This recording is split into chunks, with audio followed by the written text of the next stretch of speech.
നോബിൾ മാരിക്കാരൻ പഹൽഗാമിലുണ്ട്. നോബിളിലേക്ക് വന്നാൽ നോബിൾ മാരിക്കാരൻ, പഹൽഗാമിൽ നിന്ന് നമുക്കിപ്പോൾ കിട്ടുന്ന വിവരങ്ങൾ എന്തൊക്കെയാണ്? കൃത്യമായി ഈ ആക്രമണത്തെക്കുറിച്ച് അറിയാവുന്ന, അല്ലെങ്കിൽ ഈ ആക്രമണം നടന്നപ്പോൾ അവിടെ ഉണ്ടായിരുന്ന ആളുകൾ നൽകുന്ന വിവരങ്ങൾ അത് വളരെ പ്രധാനപ്പെട്ടതാണ്. അതടക്കമുള്ള കാര്യങ്ങൾ ശേഖരിച്ചുകൊണ്ട് ഈ ഭീകരരിലേക്ക് എത്തുകയാണോ അന്വേഷണ സംഘങ്ങൾ?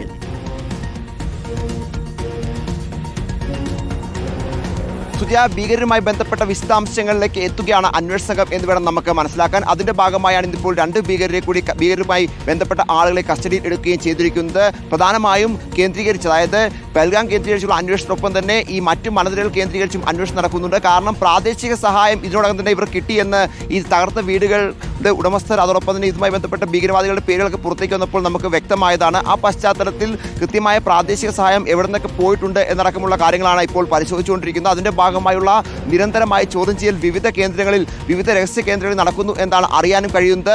ഷോപ്പിയാൻ അടക്കമുള്ള ഇടങ്ങളിൽ ഇതുമായി ബന്ധപ്പെട്ട പരിശോധനകൾ നടക്കുന്നുണ്ട്. അതോടൊപ്പം തന്നെ ബന്ദിപ്പോരയിൽ നടക്കുന്നുണ്ട്, ഉറിയിൽ നടക്കുന്നുണ്ട്, ബരാമുള്ളയിൽ നടക്കുന്നുണ്ട്, പഹൽഗാമിൽ നടക്കുന്നുണ്ട്. അത്തരത്തിൽ എല്ലായിടത്തും ശക്തമായ അന്വേഷണം ജമ്മുകശ്മീർ പോലീസ്, ഒപ്പം NIA, അതോടൊപ്പം CRPF, മറ്റ് സേനാ വിന്യാസങ്ങൾ, രഹസ്യാന്വേഷണ വിഭാഗം അടക്കം നടത്തുന്നു എന്നാണ് പ്രധാനപ്പെട്ട കാഴ്ച.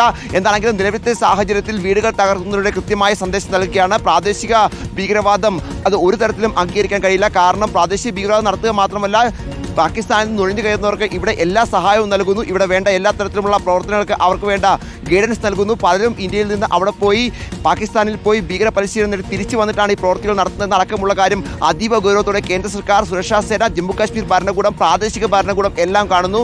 ഇവിടെ സംബന്ധിച്ചിടത്തോളം, പ്രത്യേകിച്ച് കശ്മീരിനെ സംബന്ധിച്ചിടത്തോളം ഇപ്പോൾ ഉണ്ടായിരിക്കുന്ന ഏറ്റവും വലിയ പ്രതിസന്ധി എന്ന് പറയുന്നത് ഈ സംസ്ഥാനം നിന്ന് പോകുന്നത് തന്നെ ടൂറിസം എന്നൊരു മേഖല കൊണ്ട് മാത്രമാണ്. പഹൽഗാമിൽ ഉണ്ടായ ആക്രമണം ടൂറിസത്തെ പ്രതികൂലമായി ബാധിച്ചത്, ആളുകളുടെ ഉപജീവനത്തെ വലിയ തരത്തിൽ പ്രതിസന്ധിയിലാക്കിയിട്ട് സ്വാഭാവികമായും അത് സർക്കാരിനും വലിയ തരത്തിൽ പ്രതിസന്ധിയാക്കുന്നു എന്നാണ് മനസ്സിലാക്കുന്നത്.